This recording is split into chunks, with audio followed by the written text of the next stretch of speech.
let's talk about puff stitch placement in the Amore Beanie. When you work a puff stitch, or rather a set of puff stitches in the Amore Beanie, you're not going to work the stitches on either side of the space that you work the puff stitches into. Let me show you what that means, or what that looks like. So I've already started round 7 of the Amore Beanie, and I'm about to work 2 puff stitches between the next 2 stitches. To do that, I'm going to be working in between these 2 stitches here, in between the 2 double crochets. So I'm going to yarn over, insert my hook, pull up a loop, yarn over, insert my hook, pull up a loop, yarn over, insert my hook, and pull up a loop, yarn over and pull through all stitches but 1, yarn over and pull through 2. I'm going to do that twice, and this is the space between the 2 double crochets.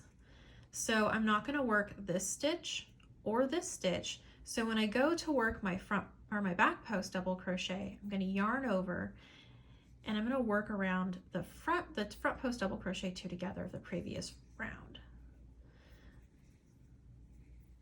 This is going to help these puff stitches really pop to have a back post double crochet on either side of them.